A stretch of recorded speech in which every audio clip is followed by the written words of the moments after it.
This morning, as we start out here, we're in the Gospel of John chapter 5. We were there last week as well. We looked at the first 18 verses last week, and we'll continue on this week in the Gospel of John chapter 5. And this morning, there's a question I want to set before you and for you to have in your mind as we go forward in this.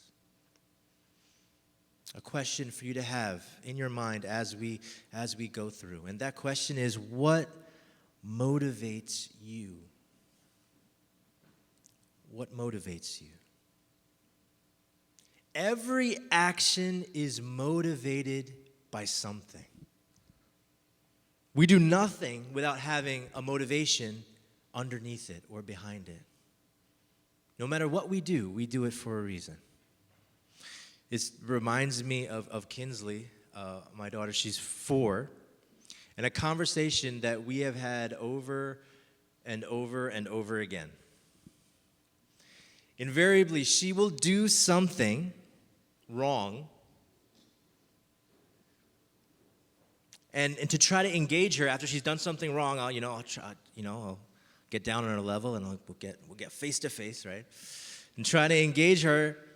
I'll try to get her to say back to me what it is that she did. So I'll ask her, Kinsley, what did you do? And she never says what she did. Never. Even though she fully knows what she did, she will always, the answer to that question is always, I don't know. I don't know. And then she'll say, I don't know. So then I will then walk through with her what she did in front of her. I'll say, okay, you say you don't know. Well, you did this, and then this, and then this. Then I'll ask the next question. Now that I've presented to her, in case she didn't know, in case she really didn't know, I've presented to her what she had done. Then I'll ask a second question. I'll say, Kinsley. I'll ask the question again. Did you do X, Y, and Z, what I showed her? And now, presented with the damning evidence, she will say, yes, Dada. She'll say, right? She presented with the evidence. She's caught. Yes, Dada. But then I will come with the follow-up question. The follow-up question, which is, why did you do X, Y, and Z? And then either because she's too young to know how to explain or because she's too ashamed to say it, we wind up back where we started because she will say, what? I don't know. I don't know. But just because she says, I don't know, doesn't mean that there wasn't a motivation behind it. Our actions are inspired by our motivations. We do things because we are motivated. And the question before us is, what motivates how you live? What motivates how you live? And Jesus, in that respect, is no different from any other person who has walked on the earth. Everything he did was motivated by something. In today's passage that we just went through, we find ourselves in the aftermath of an act that Jesus did, which we looked at last week, that he had healed someone and healed someone on the Sabbath. And last week we looked at the fact that Jesus, he is the Lord of our healing. And we looked at how we should respond to that healing, that deliverance, that restoration that he provides. Last week we looked at how should we respond. So what we see here in the passage that we're at today specifically is that his actions that he had done, which we looked at last week, have stirred things up and have the religious leaders of the day questioning his motivation and his reasoning for what he does and what he has just done. So briefly, to just kind of set the scene, let's summarize what happened last week, because it's important to sort of get the setting and understand the passage that we're looking at today and what it's going to teach to us. So Jesus, we saw, was in Jerusalem, and he's entered the city nearby a pool that, according to tradition, had some sort of healing properties. So because of that, who laid around? Just a group of outcasts, outsiders, society's outcasts. People who weren't even really considered people, really, by society, because of the ailments that they had. Who was there? The blind, the lame, the paralyzed. Placed on the outside of society, ignored, rejected. And they're laying there by next to the only thing that gives them a chance, although it be it a slim chance, of healing. And in getting that healing, what would they then get with that? Acceptance back into society. And we saw that John focused on one man in particular who was dealing with being unwell for his whole life, 38 years, paralyzed. And then Jesus does what? Has compassion on him and heals him of this ailment. And after Jesus heals him, he withdraws back into the crowd before the man can even understand who it is that actually healed him. And in all this commotion, what happens? That man, he gets in some trouble with the religious leaders of the day. What did he get in trouble for? He was working on the Sabbath. And how was he working on the Sabbath? He was carrying his mat. The only thing he owned, the thing that he was lying on for 38 years, he got in trouble for working on the Sabbath, for holding on to that mat. And the Pharisees, if you want to go back to motivation, the Pharisees want to know his motivation. Why are you doing this? And what does he say? I'm just doing what I was told. Someone told me to do this. And now the Pharisees, they're engaged. They're engaged because they want to know, oh, someone told you to do this? Someone is telling you to break the laws that we have created, not the laws that man has created. But remember, the Pharisees had added all these laws on top of the law of God. So he said, someone is now telling you to break these laws. Someone is leading people to break these laws.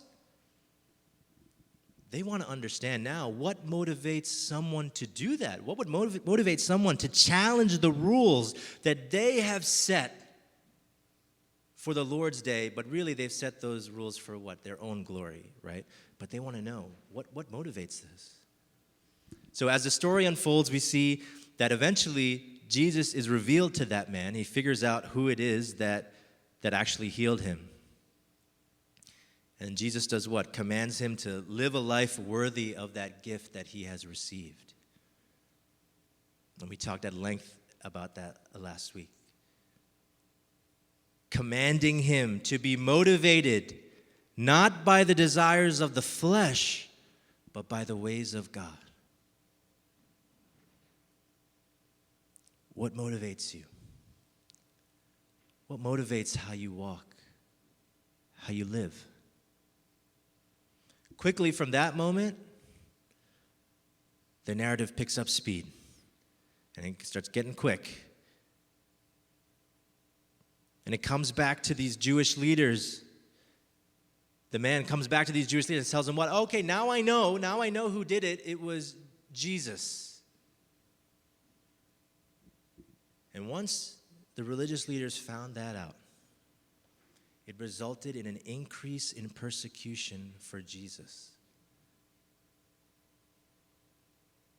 Because his opponents were putting their human, fleshly, religious motivations above the kingdom motivations of Christ, which was what? Love, care, compassion, and healing, which is what he showed on the Sabbath. What you saw was the outworking of a life lived for the glory of God.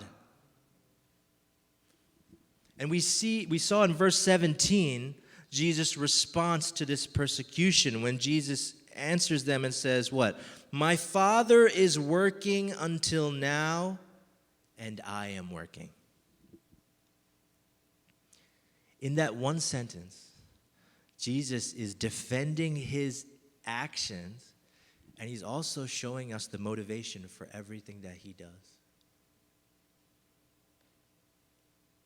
The thing that inspires his every thought, every step, every interaction and action. And what is that? His Father. His Father. So because God the Father is at work on the Sabbath, so too will God the Son work on the Sabbath. And so too must God's children work on the Sabbath. But I'm not talking about work in the way that the world works. Hear me this morning. Because the Sabbath is a day of rest. But how does God work? God works by bringing compassion, bringing hope, bringing healing. And we do that as our worship. Jesus is saying, he's claiming that he's able to work on the Sabbath because like the Father, he is the Lord of the Sabbath. He has authority. He lives to do as God does. His motivation was not for power. It was not for pride. It was not for status. But what was it? To seek and save the lost. To bring healing to the hurting. Regardless of the day of the week. What motivates you? What motivates you? And just in case you miss what Jesus is really claiming, John, the gospel writer, highlights it in verse 18. He highlights the wrong motivations of the Jewish leaders and the higher motivations of Jesus. He says not only was he breaking the Sabbath, but he was even calling God his own Father, making himself what? Equal with God. And that's what really got under their skin. And verse 19 begins the longest uninterrupted speech of Jesus that we will see in the Gospel of John. Verses 19 all the way to 47. And we'll just kind of be sitting in 19 to 29 today. But the longest, and anywhere in the Gospel of John that we'll see, this is the longest, discourse that Jesus will have, uninterrupted. And what he's doing is he's trying to explain what he said in verse 17. My Father is working until now, and I am working. And his purpose in what he's saying is what he's trying to do here in these verses that we read. He's challenging the authority and the earthly motivations of his opponents. And he wants to show where true authority lies. To summarize, he's showing us what should motivate us and the benefits of that motivation. Jesus claims that his every action is justified. Why? Because it is motivated by God. More than that, it is mirroring God's acting in the world. It is reflecting God's acting in the world. And Jesus is declaring to those that challenge him that he is acting out of the will of the Father. He's executing this coming plan for God's redemption. And if that's true, to challenge Jesus and question his motivation is to really do what? is to challenge the very heart of God. And that's what they're doing in this passage. They claim to serve God, but in what they are doing here, they're actually challenging the heart of the very God that they're attempting to serve. The motivation of Jesus is the same as the Father, to bring new life. To bring new life. Yet here's the thing. To be able to perfectly act out the plan of the Father, it requires something of Jesus. Equality with the Father. Otherwise, he couldn't. And this is, again, what I said, this is what really gets under their skin. Because for them, new life came by the law. Adherence to the law. More than that, all those extra rules that they put on top of the law. To them, that is where life comes from. It is also where their power comes from. From that law that they were holding over the people. But Jesus comes. And he is claiming what? That he is the fulfillment of the law. And that the path to new life and to receive it, that he must become our motivation. The Son does as the Father. That's what Jesus is saying, right? The Son does as the Father. Therefore, the disciple. If we are to call ourselves a disciple, the true disciple must do as the Son. The challenge then for us is, are we motivated by the things of Christ, empowered by the Holy Spirit? Or are we simply living out of the flesh?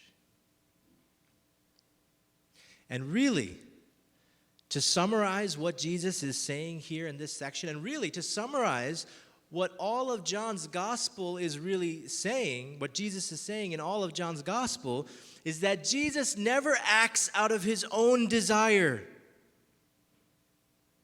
He only does that which the Father wills him to do. Because a person who acts according to their own will is someone who is seeking their own glory, not the glory of God. And you see that in this contrasting picture here in this passage. What do you have? The kingdom person, who is who in this case? It's Jesus. Motivated by God and the building of his kingdom. And therefore, what does he do? He heals and restores that man. He restores his personhood, his identity. And then contrast that with the Jewish leaders who are motivated by what? Motivated by their own glory. Because these kingdom actions are challenging their authority and glory. Jesus says his motivation is to imitate the Father. What motivates you? What motivates you?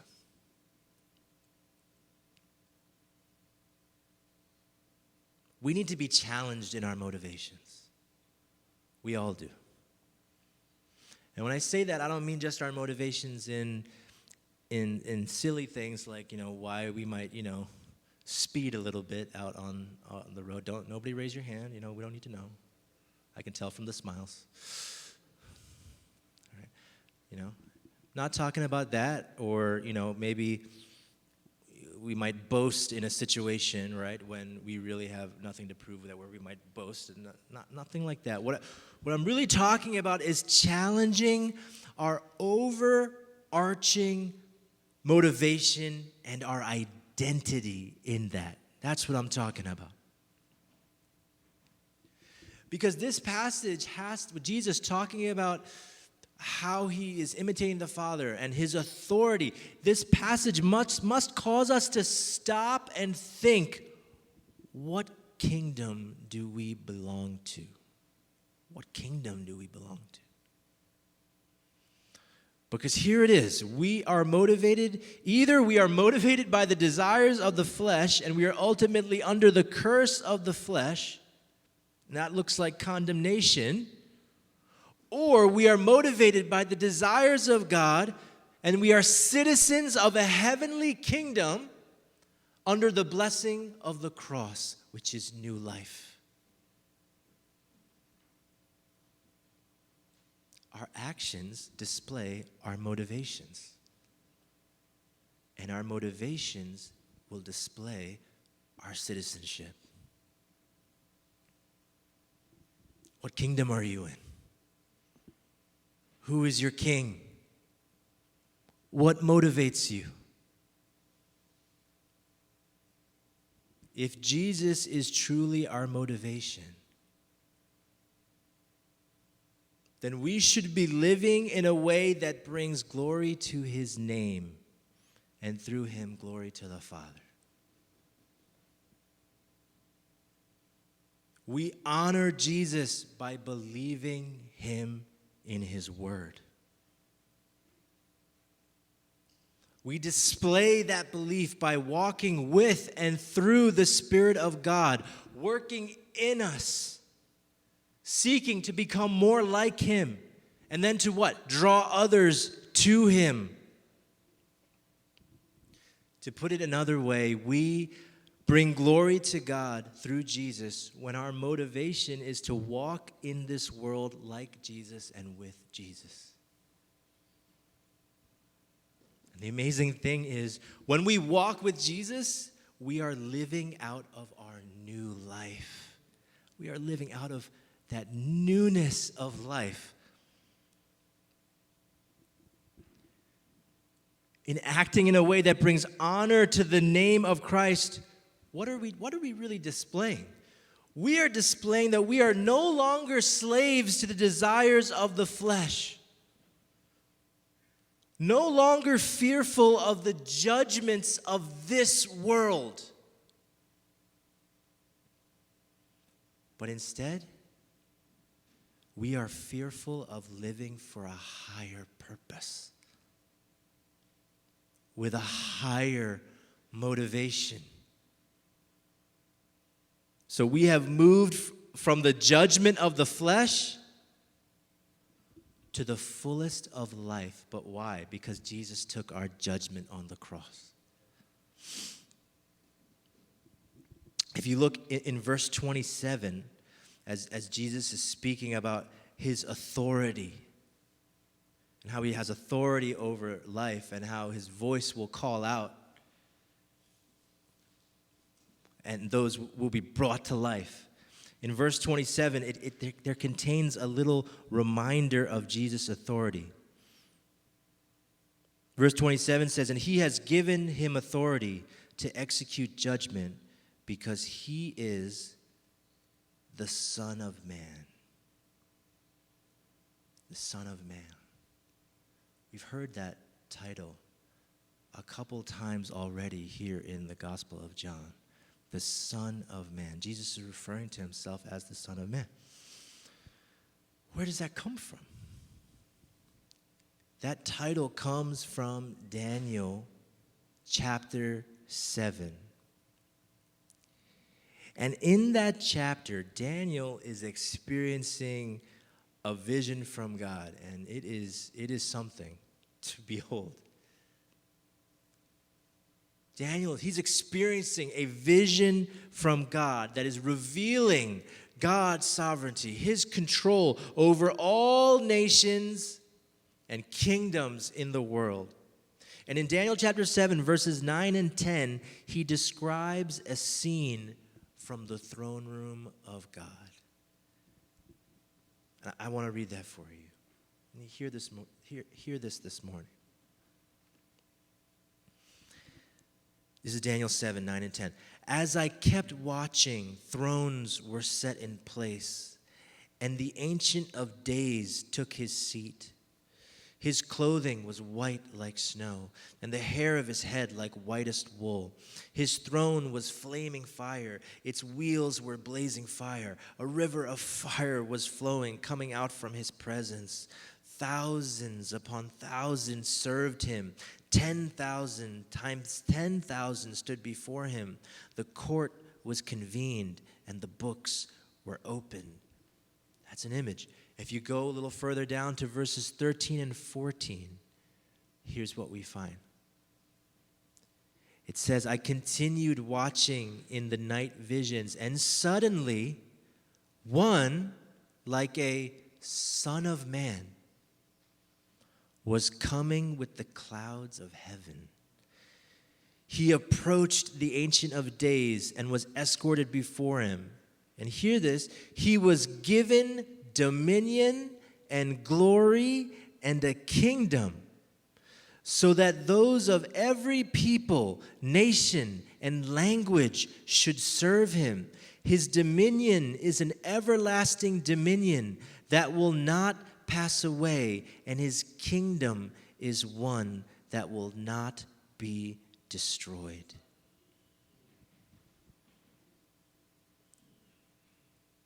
We're going to wrap up in a moment, but I want you to take that image for a second. Take that vision, take that image, that picture of Jesus, and have that rest upon your mind for a moment. And I'll ask you again the same question I've been asking you, which is, what motivates you?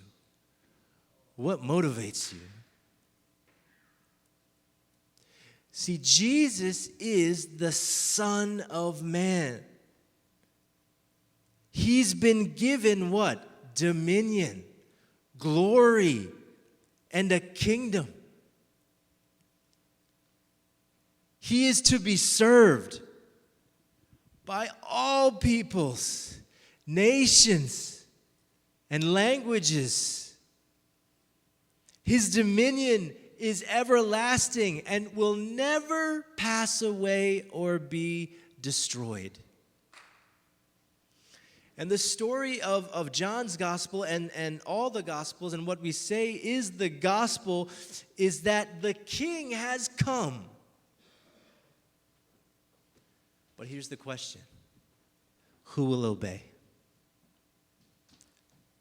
Who will obey? And the most pressing question that this text is posing to us here is this: does the authority of Jesus Christ motivate you? Does the authority of Jesus motivate you? Will we seek to bring every area of our lives under his control? Every area. What that doesn't mean is that, yes, Jesus, you can have control over all of this, but, I'm just going to hold on to this one thing right here. It's not what that means. Do you answer to a higher motivation?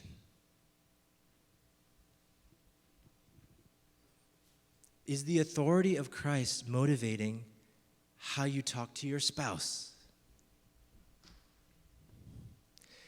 Is the authority of Christ motivating how you discipline your children? Is the authority of Christ motivating how you discipline yourself? Is the authority of Christ motivating how you respond to criticism?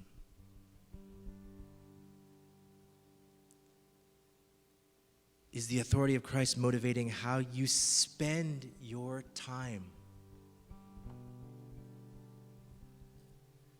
Is the authority of Christ motivating how you spend your money?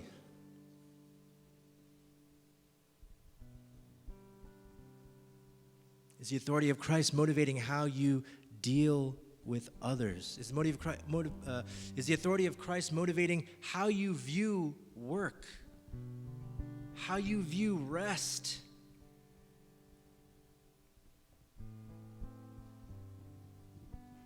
As Christians, our confession is Jesus Christ is Lord.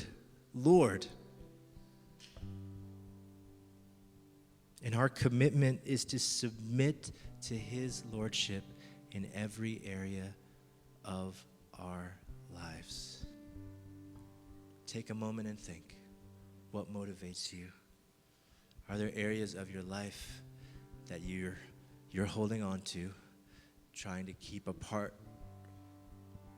from the authority of Jesus? He gives grace to those who need it. He gives grace to those who are humble. He will definitely oppose the proud, though. I will say that. But our commitment is to submit to his lordship in every area. Because why? Because we listen to a higher authority and have a higher motivation. I'd invite you now to respond as we're going to respond in song. Take a moment and think. What is it that we might confess to God today and say, I'm holding on to this thing. I need to relent to your authority, God, the Son of Man. Spirit of God, help me to understand that I listen to a higher authority. Let me have a higher motivation, which is you. Let's worship together.